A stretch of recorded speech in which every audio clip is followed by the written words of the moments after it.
Hi friends, PSC ടിപ്സിൻ്റെ പുതിയൊരു വീഡിയോയിലേക്ക് എല്ലാവർക്കും സ്വാഗതം.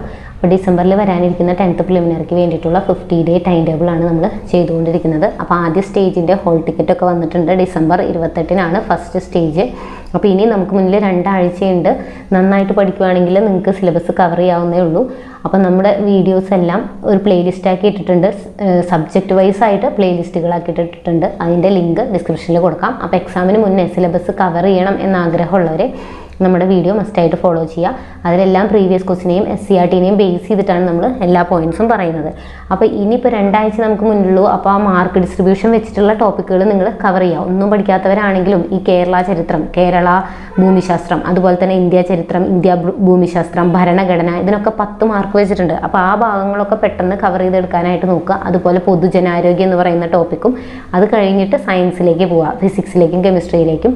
കാരണം ബാക്കിയുള്ളതിനൊക്കെ 10 മാർക്ക് വെച്ചിട്ടാണ്. അപ്പോൾ കേരള ചരിത്രവും ഭൂമിശാസ്ത്രമൊക്കെ ആണെങ്കിലും കുറച്ച് ടോപ്പിക്സേ നമുക്ക് പഠിക്കാനായിട്ടുള്ളൂ. അപ്പോൾ അതൊക്കെ വേഗം കവർ ചെയ്തെടുക്കുകയാണെങ്കിൽ നിങ്ങൾക്ക് എക്സാം പാസ്സാവാനുള്ള മാർക്ക് കിട്ടും. ഓക്കെ, അപ്പോൾ ഇതിൻ്റെ എല്ലാം PDF നോട്ടുകൾ നമ്മൾ ടെലഗ്രാമിൽ അപ്ലോഡ് ചെയ്യുന്നുണ്ട്. ടെലഗ്രാമിൻ്റെ ലിങ്കും ഡിസ്ക്രിപ്ഷനിൽ കൊടുക്കാം. താല്പര്യമുള്ളവർ ജോയിൻ ചെയ്യാം. അപ്പോൾ വീഡിയോ ആദ്യമായിട്ട് കാണുന്നവരുണ്ടെങ്കിൽ ഒന്ന് സബ്സ്ക്രൈബ് ചെയ്ത് സപ്പോർട്ട് ചെയ്തേക്കുക. ഇന്ന് നമ്മൾ എടുക്കുന്നത് പൊതുജനാരോഗ്യം എന്ന് പറയുന്ന ടോപ്പിക്കിലെ കേരളത്തിലെ ആരോഗ്യക്ഷേമ പ്രവർത്തനങ്ങളാണ്. അപ്പോൾ ഇത് ഡീറ്റെയിൽഡ് ആയിട്ടുള്ള ക്ലാസ് അല്ല, ജസ്റ്റ് പ്രീവിയസ് ക്വസ്റ്റ്യൻസ് മാത്രമാണ് നമ്മൾ ഇതിൽ എടുത്തിട്ടുള്ളൂ. 2023-ലെയും 2024-ലെയും PSC ചോദിച്ചിട്ടുള്ള എല്ലാ പ്രീവിയസ് ക്വസ്റ്റ്യൻസും നമ്മൾ എടുത്തിട്ടുണ്ട്. ഒരു 50ഓളം ക്വസ്റ്റ്യൻസ് ഇതിൽ ഇൻക്ലൂഡ് ചെയ്തിട്ടുണ്ട്. അപ്പോൾ നമുക്ക് ഓരോന്നായിട്ട് നോക്കാം. ഓക്കെ, അപ്പോൾ സംസ്ഥാനത്ത് അനീമിയ പൂർണ്ണമായും തുടച്ചു നീക്കുക എന്ന ലക്ഷ്യവുമായി ആരോഗ്യവകുപ്പ് നടപ്പിലാക്കുന്ന വിപുലമായ പ്രചാരണ പരിപാടി. സംസ്ഥാനത്ത് അനീമിയ പൂർണ്ണമായും തുടച്ചു നീക്കുക എന്ന ലക്ഷ്യവുമായി ആരോഗ്യവകുപ്പ് നടപ്പിലാക്കുന്ന വിപുലമായ പ്രചാരണ പരിപാടി ഏതാണ്? ഓപ്ഷൻ C ആണ്, വിവ കേരളം. വിവ കേരളം. ഇനി കേരളത്തിലെ നഗരങ്ങളിലെ ചേരിയിൽ താമസിക്കുന്നവരുടെ സംരക്ഷണത്തിനായിട്ട് ആരോഗ്യവകുപ്പ് ആവിഷ്കരിച്ച പദ്ധതി. നഗരങ്ങളിലെ ചേരിയിൽ താമസിക്കുന്നവരുടെ സംരക്ഷണത്തിനായിട്ട് ആരോഗ്യവകുപ്പ് ആവിഷ്കരിച്ച പദ്ധതിയാണ് ഓപ്ഷൻ A ആണ്, ഉഷസ്. ഉഷസ്. ഇനി മനുഷ്യൻ്റെ ആരോഗ്യത്തോടൊപ്പം മൃഗങ്ങളുടെയും പരിസ്ഥിതിയുടെയും ആരോഗ്യം നിലനിർത്തി രോഗപ്രതിരോധം കൈവരിക്കുക എന്ന ലക്ഷ്യത്തോടെ ആരോഗ്യവകുപ്പ് ആവിഷ്കരിച്ച പദ്ധതി. മനുഷ്യൻ്റെ ആരോഗ്യത്തോടൊപ്പം മൃഗങ്ങളുടെയും പരിസ്ഥിതിയുടെയും ആരോഗ്യം നിലനിർത്തി രോഗപ്രതിരോധം കൈവരിക്കുക എന്ന ലക്ഷ്യത്തോടെ ആരോഗ്യവകുപ്പ് ആവിഷ്കരിച്ച പദ്ധതിയാണ് option B, one health. One health ആണ്. ഇനി ജീവിതശൈലി രോഗനിയന്ത്രണ പദ്ധതി ഇന്ത്യയിൽ ആരംഭിച്ചത്. ജീവിതശൈലി രോഗനിയന്ത്രണ പദ്ധതി ഇന്ത്യയിൽ ആരംഭിച്ചത് ഏത് വർഷമാണ്? ഓപ്ഷൻ C ആണ്, 2010. 2010 ആണ്. അപ്പോൾ മാരകമായിട്ടുള്ള അസുഖം കാരണം ദുരിതമനുഭവിക്കുന്ന 18 വയസ്സിൽ താഴെയുള്ള കുട്ടികളുടെ ചികിത്സാ പദ്ധതി. മാരകമായ അസുഖം കാരണം ദുരിതമനുഭവിക്കുന്ന 18 വയസ്സിൽ താഴെയുള്ള കുട്ടികളുടെ ചികിത്സാ പദ്ധതി ഏതാ? ഓപ്ഷൻ A ആണ്, താലോലം. ഒരുപാട് തവണ റിപ്പീറ്റ് ചെയ്തിട്ടുള്ളതാണ്. 10th പ്രിലിമിനറി ലെവലിലൊക്കെ ഇങ്ങനത്തെ ബേസിക് ആയിട്ടുള്ള കാര്യങ്ങളെ ചോദിക്കുള്ളൂ. അപ്പോൾ ഇതൊക്കെ പഠിച്ചു വയ്ക്കാം. ഇനി ഇതേപോലെ തന്നെ കേരളത്തിലെ സർക്കാർ ആശുപത്രിയിലെ 0 മുതൽ 18 വയസ്സ് വരെയുള്ള കുട്ടികളുടെ ആരോഗ്യ സംരക്ഷണ ആവശ്യങ്ങൾ നിറവേറ്റുന്ന ഒരു സംസ്ഥാന ആരോഗ്യ അവകാശ പദ്ധതി. നേരത്തെ നമ്മൾ പറഞ്ഞ മാരകമായ രോഗങ്ങൾ ബാധിച്ച 18 വയസ്സിന് താഴെയുള്ള കുട്ടികളാണ്. ഇത് കേരളത്തിലെ സർക്കാർ ആശുപത്രിയിലെ 0 മുതൽ 18 വരെയുള്ള കുട്ടികളുടെ ആരോഗ്യ സംരക്ഷണ ആവശ്യങ്ങൾ നിറവേറ്റുന്ന ഒരു സംസ്ഥാന ആരോഗ്യ അവകാശ പദ്ധതിയാണ്. ഓപ്ഷൻ B ആണ്, ആരോഗ്യ കിരണം. ആരോഗ്യ കിരണം. ഇനി കേരള സംസ്ഥാനം വിഭാവനം ചെയ്ത ഏത് റെസ്ക്യൂ മിഷൻ പദ്ധതിയാണ് 2017 മുതൽ കുട്ടികളുടെ ക്ഷേമ കൗൺസിൽ പ്രശ്നബാധിതരായ കുട്ടികൾക്ക് സഹായം നൽകാനും അവരെ പുനരധിവസിപ്പിക്കാനും തുടങ്ങിയത്? കേരള സംസ്ഥാനം വിഭാവനം ചെയ്ത ഏത് റെസ്ക്യൂ മിഷൻ പദ്ധതിയാണ് 2017 മുതൽ കുട്ടികളുടെ ക്ഷേമ കൗൺസിൽ പ്രശ്നബാധിതരായ കുട്ടികൾക്ക് സഹായം നൽകാനും അവരെ പുനരധിവസിപ്പിക്കാനും തുടങ്ങിയത്? ഏത് പദ്ധതിയാണ്? തണലാണ്. ഓപ്ഷൻ A, തണൽ.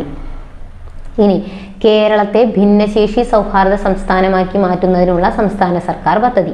ഭിന്നശേഷി സൗഹൃദ സംസ്ഥാനമാക്കി മാറ്റുന്നതിനുള്ള സംസ്ഥാന സർക്കാർ പദ്ധതിയാണ് ഓപ്ഷൻ C ആണ്, അനുയാത്ര. അനുയാത്ര. ഇനി അടിസ്ഥാന സൗകര്യങ്ങളും സേവനങ്ങളും മെച്ചപ്പെടുത്തുന്നതിലൂടെ സർക്കാർ ആശുപത്രികളെ രോഗീ സൗഹൃദമാക്കുക എന്ന ലക്ഷ്യത്തോടെ രൂപകൽപ്പന ചെയ്ത ദൗത്യം. ആശുപത്രികളെ രോഗീ സൗഹൃദമാക്കുക ഏതാണ്? ഓപ്ഷൻ B ആണ്, ആർദ്രം മിഷൻ. ആർദ്രം മിഷൻ. അപ്പോൾ ആർദ്രം മിഷനെ സംബന്ധിച്ച് ഏത് പ്രസ്താവനയാണ് ഇതിൽ ശരിയല്ലാത്തത് എന്നാണ് ചോദിക്കുന്നത്. ഓപ്ഷൻ എ ആണ് ശരിയല്ലാത്തത്. അപ്പോൾ ബാക്കിയുള്ള ഓപ്ഷൻസ് നോക്കി വയ്ക്കുക. നവകേരള മിഷന്റെ കീഴിലുള്ള 4 മിഷനുകളിൽ ഒന്നാണ്. ഇനി 2017 ഫെബ്രുവരിയിലാണ് സമാരംഭിച്ചു. ഇനി പ്രാഥമിക ശ്രദ്ധ SDG 3 ആണ്, നല്ല ആരോഗ്യവും ക്ഷേമവും. നല്ല ആരോഗ്യവും ക്ഷേമവും. ഇനി സർക്കാർ ജീവനക്കാർക്കും പെൻഷൻകാർക്കുമുള്ള സംസ്ഥാന സർക്കാരിൻ്റെ ആരോഗ്യ ഇൻഷുറൻസ് പദ്ധതി ഏതാണ്? സംസ്ഥാന സർക്കാർ ജീവനക്കാരുടെ ആരോഗ്യ ഇൻഷുറൻസ് പദ്ധതിയാണ് മെഡിസെപ്പ്. Option D.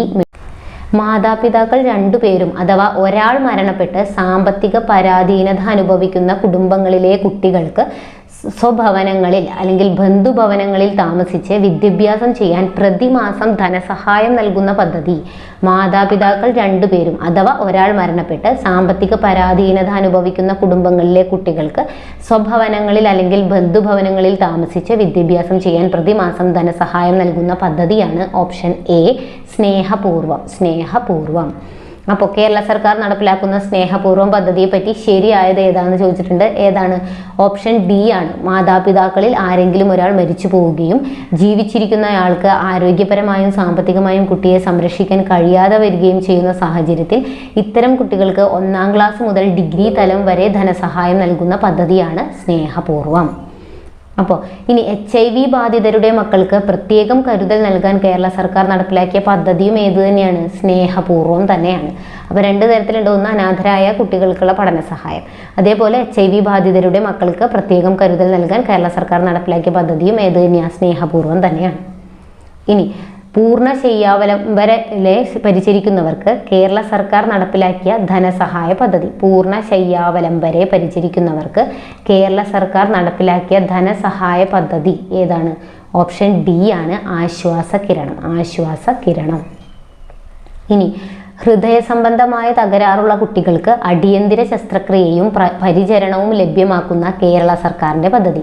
ഹൃദയ സംബന്ധമായ തകരാറുള്ള കുട്ടികൾക്ക് വേണ്ടിയുള്ളതാണ്. ഏതാണ്? ഓപ്ഷൻ സി ആണ്, ഹൃദ്യമാണ്.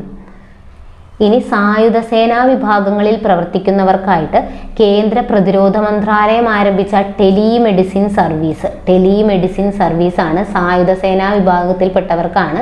ഏതാണ്? ഓപ്ഷൻ സി ആണ്, സെഹത് OPD. ഇനി കേരള സംസ്ഥാന സർക്കാർ നടപ്പിലാക്കി വരുന്ന സൗജന്യ ക്യാൻസർ ചികിത്സാ പദ്ധതി. കേരള സർക്കാർ നടപ്പിലാക്കി വരുന്ന സൗജന്യ ക്യാൻസർ ചികിത്സാ പദ്ധതി ഏതാണ്? ഓപ്ഷൻ ഡി ആണ്, സുകൃതമാണ്.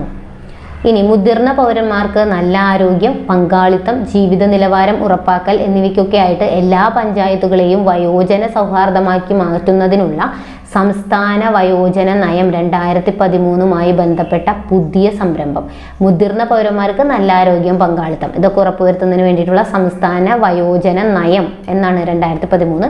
അതുമായി ബന്ധപ്പെട്ടിട്ടുള്ള ഒരു സംരംഭമാണ് ഓപ്ഷൻ സി ആണ്, വയോജന സൗഹൃദ പഞ്ചായത്ത്. താഴെ പറയുന്ന പ്രസ്താവനകളിൽ ഏതാണ് ശരിയായത്? ഇതിൽ ഓപ്ഷൻ ഡി ആണ്. ശരി എന്ന് പറയുന്നത് 1, 2, 3 ശരിയാണ്. എൽഡർ ലൈൻ എന്താണ്? 1, 4, 5, 6, 7 ആണ്. ശ്രേഷ്ഠം പദ്ധതി ഭിന്നശേഷിയുള്ളവർക്ക് വേണ്ടിയിട്ടുള്ളതാണ്. മന്ദഹാസം മുതിർന്ന പൗരന്മാർക്ക് കൃത്രിമ ദന്തങ്ങൾ നൽകുന്ന പദ്ധതിയാണ്. കാവൽ ഇത് തെറ്റാണ്. കാവൽ എന്ന് പറഞ്ഞു കഴിഞ്ഞാൽ കുറ്റാരോപിതരായിട്ടുള്ള അല്ലെങ്കിൽ കുറ്റകൃത്യങ്ങളിൽ ഏർപ്പെട്ടിട്ടുള്ള കുട്ടികളുടെ മാനസിക പിന്തുണയ്ക്കൊക്കെ വേണ്ടിയിട്ട് ചെയ്തിട്ടുള്ള പ്രോഗ്രാമാണ് പദ്ധതിയാണ് കാവൽ. അപ്പോൾ ഇതിവിടെ തെറ്റാണ്.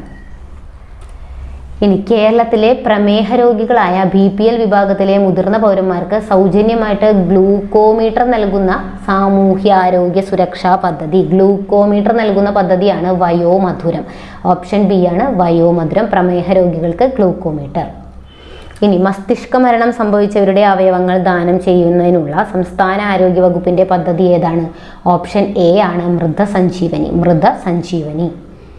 ഇനി ലിംഗാധിഷ്ഠിത അക്രമ സാമൂഹിക ദുരുപയോഗത്തിന് ഇരയായവർക്കുള്ള പരിചരണം എന്ന വിഷയത്തിൽ കേരള സർക്കാർ ആരംഭിച്ച പദ്ധതി ഏതാണ്? ലിംഗാധിഷ്ഠിത അക്രമ സാമൂഹ്യ ദുരുപയോഗത്തിന് ഇരയായവർക്കുള്ള പരിചരണം എന്ന വിഷയത്തിൽ കേരള സർക്കാർ ആരംഭിച്ച പദ്ധതിയാണ് ഭൂമിക. ഓപ്ഷൻ എ ആണ്, ഭൂമിക. ഇനി നവജാത ശിശുക്കളുടെ കേൾവി വൈകല്യം കണ്ടുപിടിച്ച് സൗജന്യ ചികിത്സ നൽകുന്നതിനായിട്ട് കേരള സാമൂഹിക മിഷനും കേരള ആരോഗ്യ മിഷനും ചേർന്ന് നടപ്പിലാക്കുന്ന പദ്ധതി. നവജാത ശിശുക്കളുടെ കേൾവി വൈകല്യം കണ്ടുപിടിച്ച് സൗജന്യ ചികിത്സ നൽകുന്നതിനായിട്ട് കേരള സാമൂഹിക മിഷനും കേരള ആരോഗ്യ മിഷനും ചേർന്ന് നടപ്പിലാക്കുന്ന പദ്ധതിയാണ് ഓപ്ഷൻ എ കാതോരം. കാതോരം. കേരളത്തിൽ ശിശുമാതൃമരണ നിരക്കുകൾ കുറയ്ക്കുന്നതിൻ്റെ ഭാഗമായിട്ട് നവജാത ശിശുക്കളിൽ നടത്തിവരുന്ന കോംപ്രിഹെൻസീവ് ന്യൂബോൺ സ്ക്രീനിങ് പ്രോഗ്രാം ഏത് പേരിലാണ് അറിയപ്പെടുന്നത്? നവജാത ശിശുക്കളിൽ നടത്തിവരുന്ന കോംപ്രിഹെൻസീവ് ന്യൂബോൺ സ്ക്രീനിങ് പ്രോഗ്രാം ഏത് പേരിലാണ് അറിയപ്പെടുന്നത്? ഓപ്ഷൻ എ ആണ് ശലഭം പദ്ധതിയാണ്. ഇനി കേരള സാമൂഹ്യ സുരക്ഷാ മിഷൻ എൻഡോസൾഫാൻ ദുരിതബാധിതർക്ക് വേണ്ടി നടത്തുന്ന പ്രതിമാസ ധനസഹായ പദ്ധതിയുടെ പേര്. എൻഡോസൾഫാൻ ദുരിതബാധിതർക്ക് വേണ്ടി നടത്തുന്ന പ്രതിമാസ ധനസഹായ പദ്ധതി ഏതാണ്? ഓപ്ഷൻ സി ആണ് സ്നേഹസാന്ത്വനം. എൻഡോസൾഫാൻ സ്നേഹസാന്ത്വനം. അക്രമങ്ങൾ, അപകടങ്ങൾ, പ്രകൃതി ദുരന്തങ്ങൾ എന്നിവയ്ക്ക് ഇരയാകുന്ന ഭിന്നശേഷിക്കാർക്ക് ധനസഹായം നൽകുന്ന കേരള സർക്കാർ പദ്ധതി. അക്രമങ്ങൾ, അപകടങ്ങൾ, പ്രകൃതി ദുരന്തങ്ങൾ എന്നിവയ്ക്ക് ഇരയാകുന്ന ഭിന്നശേഷിക്കാർക്ക് ധനസഹായം നൽകുന്ന പദ്ധതിയാണ് പരിരക്ഷ. ഇനി താഴെ കൊടുത്തിരിക്കുന്നവയിൽ കേരള സാമൂഹ്യ സുരക്ഷാ മിഷൻ പദ്ധതി അല്ലാത്തതാണ് ചോദിച്ചിട്ടുള്ളത്. അല്ലാത്തത് ഏതാ? 4 മാത്രമാണ്. കുടുംബശ്രീ. ബാക്കിയെല്ലാം കേരള സാമൂഹ്യ സുരക്ഷാ മിഷൻ പദ്ധതികളാണ്. താലോലം, സ്നേഹപൂർവ്വം, ശ്രുതിതരംഗം. കുട്ടികളിലെ പ്രമേഹം കണ്ടെത്താനും ചികിത്സാ സഹായമേകാനുമുള്ള കേരള സർക്കാരിന്റെ പ്രത്യേക പദ്ധതി. കുട്ടികളിലെ പ്രമേഹം കണ്ടെത്താനും ചികിത്സയ്ക്കുമുള്ള പദ്ധതിയാണ് ഓപ്ഷൻ എ മിഠായി. ഓട്ടിസം ബാധിച്ചവരുടെ സമഗ്ര പുരോഗതിക്കായിട്ട് കേരള സാമൂഹ്യ സുരക്ഷാ മിഷൻ നടപ്പിലാക്കുന്ന പദ്ധതി. ഓട്ടിസം ബാധിച്ചവരുടെ സമഗ്ര പുരോഗതിക്കായിട്ടുള്ളത് ഏതാ? സ്പെക്ട്രമാണ്. Autism spectrum. കേരള സാമൂഹ്യനീതി വകുപ്പ് സർക്കാർ സേവനങ്ങൾ വീട്ടുപടിക്കൽ എന്ന ലക്ഷ്യത്തിനായി ആവിഷ്കരിച്ച വെബ് പോർട്ടൽ. കേരള സാമൂഹ്യനീതി വകുപ്പ് സർക്കാർ സേവനങ്ങൾ വീട്ടുപടിക്കൽ എന്ന ലക്ഷ്യത്തിനായിട്ട് ആവിഷ്കരിച്ച വെബ് പോർട്ടൽ ഏതാണ്? ഓപ്ഷൻ സി ആണ് സുനീതിയാണ്. ഇനി കുടുംബശ്രീകളിൽ നിന്നും തിരഞ്ഞെടുക്കപ്പെടുന്ന വനിതകൾക്ക് രംഗകലകളിൽ പരിശീലനം നൽകുന്ന പദ്ധതിയുടെ പേര്. കുടുംബശ്രീകളിൽ നിന്നും തിരഞ്ഞെടുക്കുന്ന വനിതകൾക്ക് രംഗകലകളിൽ പരിശീലനം നൽകുന്ന പദ്ധതിയുടെ പേരാണ് രംഗശ്രീ. Option B രംഗശ്രീയാണ്. കേരളത്തിലെ ഭിന്നശേഷിക്കാരായ വ്യക്തികൾക്ക് നൽകുന്ന ആരോഗ്യ ഇൻഷുറൻസ് പദ്ധതി. കേരളത്തിലെ ഭിന്നശേഷിക്കാരായ വ്യക്തികൾക്ക് നൽകുന്ന ആരോഗ്യ ഇൻഷുറൻസ് പദ്ധതിയാണ് ഓപ്ഷൻ ഡി നിരാമയ. സംസ്ഥാനത്തെ അംഗപരിമിതർക്ക് പ്രതിവർഷം 1 ലക്ഷം രൂപ വരെ ആരോഗ്യ ഇൻഷുറൻസ് ലഭ്യമാക്കുന്ന പദ്ധതി. സംസ്ഥാനത്തെ അംഗപരിമിതർക്ക് പ്രതിവർഷം 1 ലക്ഷം രൂപ വരെ ആരോഗ്യ ഇൻഷുറൻസ് ലഭ്യമാക്കുന്ന പദ്ധതിയാണ് ഓപ്ഷൻ സി നിരാമയ. കൗമാരക്കാരിലെ ജീവിതശൈലീ രോഗങ്ങൾ തുടക്കത്തിലേ കണ്ടെത്തി പരിഹരിക്കാൻ ഹയർ സെക്കൻഡറി സ്കൂളുകൾ കേന്ദ്രീകരിച്ച് സംസ്ഥാന സർക്കാർ നടപ്പിലാക്കുന്ന ആരോഗ്യ സർവേ പദ്ധതി. കൗമാരക്കാരിലെ ജീവിതശൈലീ രോഗങ്ങൾ തുടക്കത്തിലേ കണ്ടെത്തി പരിഹരിക്കാൻ ഹയർ സെക്കൻഡറി സ്കൂളുകൾ കേന്ദ്രീകരിച്ച് സംസ്ഥാന സർക്കാർ നടപ്പിലാക്കുന്ന ആരോഗ്യ സർവേ പദ്ധതി ഏതാണ്? സശ്രദ്ധം. ഓപ്ഷൻ സി സശ്രദ്ധമാണ്. 2023 നാഷണൽ ഹെൽത്ത് കെയർ അവാർഡ് ലഭിച്ച കേരള സർക്കാർ പദ്ധതി.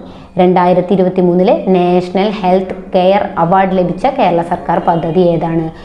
ഓപ്ഷൻ എ ആണ് കാരുണ്യ ആരോഗ്യ സുരക്ഷാ പദ്ധതി. ഇനി സാമൂഹ്യനീതി വകുപ്പിന്റെ കീഴിലുള്ള സർക്കാർ വൃദ്ധസദനങ്ങളിലെ താമസക്കാരുടെ ആരോഗ്യ പരിരക്ഷയ്ക്കായിട്ടുള്ള പദ്ധതി. സാമൂഹ്യനീതി വകുപ്പിന്റെ കീഴിലുള്ള സർക്കാർ വൃദ്ധസദനങ്ങളിലെ താമസക്കാരുടെ ആരോഗ്യ പരിരക്ഷയ്ക്കായിട്ടുള്ള പദ്ധതിയാണ് ഓപ്ഷൻ ബി വയോ അമൃതം. ജീവിതശൈലീ രോഗങ്ങളുടെ നിയന്ത്രണത്തിനായിട്ട് കേരള സർക്കാർ കൊണ്ടുവന്ന മൊബൈൽ ആപ്ലിക്കേഷൻ. ആപ്ലിക്കേഷനാണ് ശൈലി ആപ്പ്. ഓപ്ഷൻ ബി ശൈലി. കേരളത്തിലെ എംപ്ലോയ്മെന്റ് എക്സ്ചേഞ്ചുകളിൽ പേര് രജിസ്റ്റർ ചെയ്തിട്ടും തൊഴിൽ ലഭിക്കാത്ത മുതിർന്ന പൗരന്മാർക്കായിട്ടുള്ള സ്വയം തൊഴിൽ പദ്ധതി. കേരളത്തിലെ എംപ്ലോയ്മെന്റ് എക്സ്ചേഞ്ചുകളിൽ പേര് രജിസ്റ്റർ ചെയ്തിട്ടും തൊഴിൽ ലഭിക്കാത്ത മുതിർന്ന പൗരന്മാർക്കായിട്ടുള്ള സ്വയം തൊഴിൽ പദ്ധതിയാണ് ഓപ്ഷൻ എ നവജീവൻ. ഇനി കേരള സർക്കാർ അവതരിപ്പിക്കുന്ന ജീവാനന്ദം പദ്ധതി സംബന്ധിച്ച് ശരിയായ പ്രസ്താവന, ജീവാനന്ദം പദ്ധതിയുമായി ബന്ധപ്പെട്ട് ശരിയായ പ്രസ്താവന ഏതാണ്? ഓപ്ഷൻ എ ആണ്. സർക്കാർ ജീവനക്കാരുടെ ശമ്പളത്തിൽ നിന്നും നിശ്ചിത തുക ഈടാക്കാനും വിരമിച്ച ശേഷം മാസം തോറും തുക തിരികെ നൽകാനും ലക്ഷ്യമിടുന്ന പദ്ധതിയാണ്. സർക്കാർ ജീവനക്കാരുടെ ശമ്പളത്തിൽ നിന്ന് നിശ്ചിത തുക ഈടാക്കാനും വിരമിച്ച ശേഷം മാസം തോറും തുക തിരികെ നൽകാനും ലക്ഷ്യമിടുന്ന പദ്ധതിയാണ് എന്ത്? ജീവാനന്ദം. പ്രമേഹത്തിന്റെ കോംപ്ലിക്കേഷനായ ഡയബറ്റിക് റെറ്റിനോപ്പതി നിർണ്ണയിക്കുന്നതിനും ചികിത്സിക്കുന്നതിനും സംസ്ഥാന ആരോഗ്യവകുപ്പ് ആരംഭിച്ച പദ്ധതി. പ്രമേഹത്തിന്റെ കോംപ്ലിക്കേഷനായ ഡയബറ്റിക് റെറ്റിനോപ്പതി നിയന്ത്രിക്കുന്നതിനും ചികിത്സിക്കുന്നതിനും സംസ്ഥാന ആരോഗ്യവകുപ്പ് ആരംഭിച്ച പദ്ധതി ഏതാണ്? നയനാമൃതം പദ്ധതിയാണ്. PSCയുടെ ഫൈനൽ ആൻസർ കീ പ്രകാരം രണ്ടാമത്തെ ഓപ്ഷനാണ് നയനാമൃതം മാത്രം. ഓക്കെ, എന്താണ് ശരണ്യ പദ്ധതി? ശരണ്യ പദ്ധതി എന്ന് പറയുന്നത് ഓപ്ഷൻ എ ആണ്. സ്ത്രീകൾക്കുള്ള സ്വയം തൊഴിൽ പദ്ധതി. സ്ത്രീകൾക്കുള്ള സ്വയം തൊഴിൽ പദ്ധതിയാണ് ശരണ്യ പദ്ധതി. ഇനി അടിസ്ഥാന സൗകര്യങ്ങളും സേവനങ്ങളും മെച്ചപ്പെടുത്തുന്നതിലൂടെ സർക്കാർ ആശുപത്രികളെ രോഗീ സൗഹൃദമാക്കുക. ഓൾറെഡി പറഞ്ഞാണ്, ഓപ്ഷൻ ബി ആണ് ആർദ്രം മിഷൻ. ആർദ്രം മിഷൻ. മാനസിക രോഗം ഭേദമായിട്ടും ആരും ശുശ്രൂഷിക്കാനില്ലാതെ നിരാലംബരായി കഴിയുന്നവർക്കുള്ള കേരള സർക്കാർ സ്ഥാപനം. മാനസിക രോഗം ഭേദമായിട്ടും ആരും ശുശ്രൂഷിക്കാനില്ലാതെ നിരാലംബരായി കഴിയുന്നവർക്കുള്ള കേരള സർക്കാർ സ്ഥാപനമാണ് ആശാഭവൻ. Option C Asha Bhavan. ഇനി എല്ലാവർക്കും പാർപ്പിടം നൽകുക എന്ന ലക്ഷ്യത്തോടെ കേരള സർക്കാർ നടപ്പിലാക്കി വരുന്ന പദ്ധതിയുടെ പേര്? എല്ലാവർക്കും പാർപ്പിടം നൽകുക എന്ന ലക്ഷ്യത്തോടെ ഉള്ളതാണ് option D mission. Life mission പദ്ധതി. ലൈഫ് മിഷൻ പദ്ധതി. ഓക്കെ, അപ്പോൾ ഇത്രയുമാണ് നമ്മൾ ഇന്ന് എടുത്തിട്ടുള്ള ക്വസ്റ്റ്യൻസ്. ഒരു 50ഓളം ക്വസ്റ്റ്യൻസ് എടുത്തിട്ടുണ്ട്. 2023 24 ചോദിച്ചിട്ടുള്ള എല്ലാ ക്വസ്റ്റ്യൻസും ഇൻക്ലൂഡ് ചെയ്തിട്ടുണ്ട്. ഇതിലെ പല ക്വസ്റ്റ്യൻസും വീണ്ടും റിപ്പീറ്റ് ചെയ്തിട്ട് തന്നെ ചോദിച്ചിട്ടുണ്ട്. അപ്പോൾ ഈ പദ്ധതികളെല്ലാം നിങ്ങൾ പഠിച്ചു വയ്ക്കുക. വീഡിയോ ഇഷ്ടപ്പെട്ടാൽ ലൈക്ക് ചെയ്യാനും ഷെയർ ചെയ്യാനും സബ്സ്ക്രൈബ് ചെയ്യാനും മറക്കരുത്. Thank you.